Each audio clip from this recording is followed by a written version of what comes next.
Assalamualaikum warahmatullahi wabarakatuh. Shalom, Om Swastiastu, Namo Buddhaya, Salam Kebajikan. Perkenalkan, kami dari kelompok adopsi dan kali ini kami akan memaparkan mengenai hasil survei kami terhadap pengetahuan masyarakat mengenai pencatatan perkawinan. Sebelumnya, izinkan kami untuk memperkenalkan anggota kelompok kami yang terdiri dari yang pertama ada Azriel Ardana dengan NIM akhir 093, Panji Ahmad dengan NIM akhir 268, Fahrian Herlianto dengan NIM akhir 260, Zahra Kalisa Herjendro dengan NIM akhir 280, dan saya sendiri Kayla Tiara Reinita dengan NIM akhir 337. Perkawinan adalah pertalian yang sah antara seorang laki-laki dengan seorang wanita untuk waktu yang lama. Syarat sahnya suatu perkawinan antara lain: 1. Kedua belah pihak telah berumur sesuai dengan yang telah ditetapkan dalam undang-undang. 2. Harus ada persetujuan dari kedua belah pihak. 3. Bila seorang perempuan sebelumnya sudah pernah kawin, maka harus melewati masa iddah terlebih dahulu. 4. Bagi pihak yang masih di bawah umur, maka harus ada izin terlebih dahulu dari orang tua.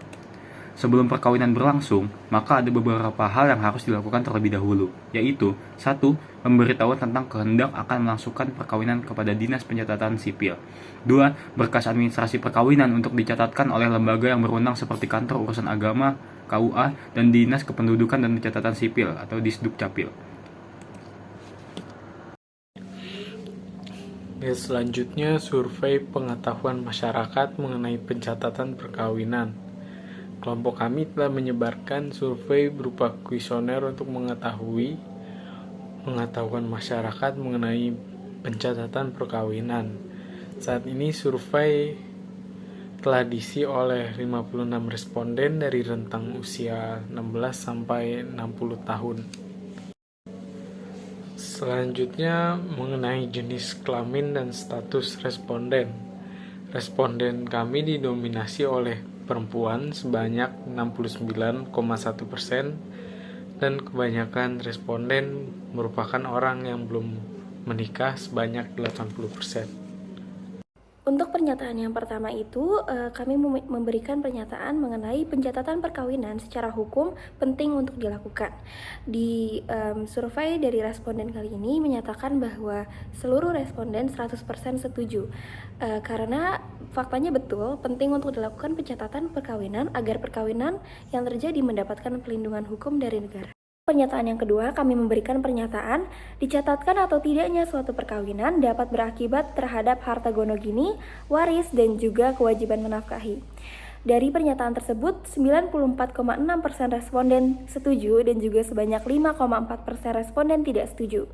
Faktanya, pencatatan perkawinan dapat berakibat ke harta gonogini, waris, dan juga kewajiban menafkahi. Akibat hukum dari perkawinan yang tidak dicatatkan atau perkawinan yang dilakukan di luar pengetahuan pegawai pencatat sipil dan juga pegawai pencatat nikah tidak memiliki kekuatan hukum. Secara hukum, perempuan tidak dianggap sebagai istri sah dalam hal pembagian harta bersama. Ia juga tidak berhak atas nafkah dan juga warisan dari suami jika ditinggal meninggal dunia. Selain itu, sang istri juga tidak berhak atas harta bersama atau harta gonogini jika terjadi perpisahan, karena secara hukum perkawinan tersebut dianggap tidak pernah terjadi.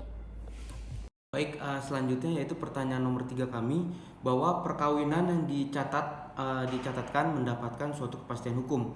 Dari pertanyaan tersebut, para responden sebanyak 100% atau seluruhnya setuju bahwa suatu perkawinan harus dicatatkan di lembaga yang berwenang. Maka apabila perkawinan dicatatkan di lembaga yang berwenang, maka akan memberikan suatu kepastian hukum, dan juga dalam hal ini membuktikan bahwa seluruh peristiwa hukum, termasuk dalam hal ini adalah perkawinan, harus dicatatkan di lembaga yang berwenang demi mendapatkan suatu kepastian hukum dan juga menghindari adanya hal-hal yang tidak bisa dipertanggungjawabkan oleh masyarakat. Selanjutnya di pertanyaan nomor 4, yaitu apakah perkawinan yang tidak dicatatkan dianggap tidak pernah ada? Nah, di sini sebanyak 76,8% setuju, sedangkan sisanya yaitu sebanyak 23,2% tidak setuju. Nah, bahwa pada faktanya suatu perkawinan menurut Undang-Undang Perkawinan Nomor 1 Tahun 1974 adalah sah apabila dicatatkan menurut perundang-undangan yang berlaku menurut hukum dan agama masing-masing seseorang. Akan tetapi perkawinan harus sah di mata hukum negara. Jika perkawinan tidak dicatatkan, maka perkawinan tersebut tidak mempunyai akibat hukum. Menurut undang-undang ini, harta bersama suatu harta bersama maka perkawinan yang tidak dicatatkan berdampak tidak adanya hak harta bersama. Yang ada hanya harta bawaan yang masing-masing dibawa oleh pihak yang kawin tersebut. Selanjutnya yaitu pertanyaan nomor 5, apakah anak dari perkawinan yang tidak dicatatkan tidak memiliki hubungan keperdataan dengan ayah dan ibunya? Nah, di sini sebanyak 66,1% setuju, sedangkan 33,9% tidak setuju.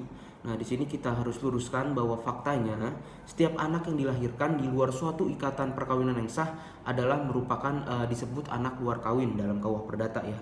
Dan berdasarkan KUH Perdata itu sendiri, anak luar kawin itu dianggap tidak mempunyai hubungan hukum apapun dengan orang tuanya apabila tidak adanya pengakuan dari pihak ayahnya maupun pihak ibunya. Dengan demikian, bila anak luar kawin tersebut diakui, maka ia dapat mewaris harta peninggalan dari orang tua yang mengakuinya. Dan tentunya pembagian warisan ini berdasarkan undang-undang ya.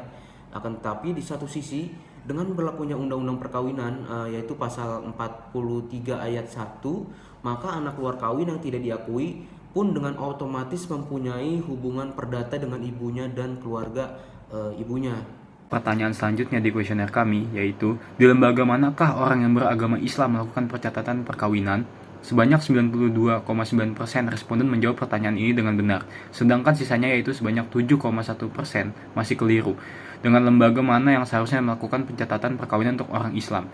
Kantor Urusan Agama atau yang biasa dikenal dengan KUA merupakan suatu lembaga yang berdiri di bawah naungan Kementerian Agama yang melakukan pelayanan, pelaksanaan, pengawasan, dan pencatatan nikah untuk masyarakat yang beragama Islam.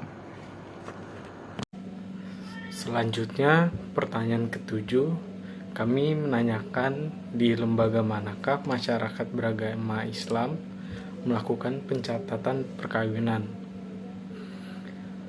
Sebanyak 60,7% responden menjawab pertanyaan ini dengan benar, sedangkan sisanya yaitu sebanyak 39,3% masih keliru dengan lembaga mana yang seharusnya melakukan pencatatan perkawinan untuk masyarakat beragama selain Islam. Dinas Kependudukan dan Pencatatan Sipil atau yang biasa dikenal sebagai Dukcapil merupakan suatu lembaga yang bertugas melaksanakan urusan administrasi kependudukan di bidang pendudukan dan pencatatan sipil berdasarkan asas otonomi dan tugas pembantuannya. Selanjutnya, pada pertanyaan survei nomor 8, kami memberikan pertanyaan, apakah perkawinan beda agama dapat dilakukan pencatatan perkawinan, dan mayoritas menjawab bisa setelah mendapat penetapan pengadilan negeri. Lalu jawaban yang benar atas pertanyaan tersebut adalah benar bahwa pencatatan perkawinan beda agama dilakukan setelah mendapatkannya penetapan oleh pengadilan negeri. Selanjutnya, pada pertanyaan survei nomor 9, kami memberikan pertanyaan, apa produk hukum yang dihasilkan oleh Kantor Urusan Agama atau KUA ketika pasangan suami istri melakukan pencatatan perkawinan, dan mayoritas menjawab buku nikah. Lalu jawaban yang benar atas pertanyaan tersebut adalah benar buku nikah merupakan catatan pernikahan dalam bentuk buku kecil yang diberikan kepada pasangan pengantin untuk orang yang melakukan pernikahan melalui Kantor Urusan Agama atau KUA dan diterbitkan oleh Kementerian Agama Republik Indonesia. Lalu pada pertanyaan terakhir, survei nomor 10, kami memberikan pertanyaan, apakah seseorang yang belum berusia 21 tahun dapat menjadi saksi dalam syarat mengajukan pencatatan perkawinan, dan mayoritas menjawab iya. Dan jawabannya benar bahwa seseorang yang belum berusia 21 tahun dapat menjadi saksi dikarenakan syaratnya ialah berakal dan sudah balik. Sekian dari kelompok kami, kurang lebihnya mohon maaf. Wassalamualaikum warahmatullahi wabarakatuh.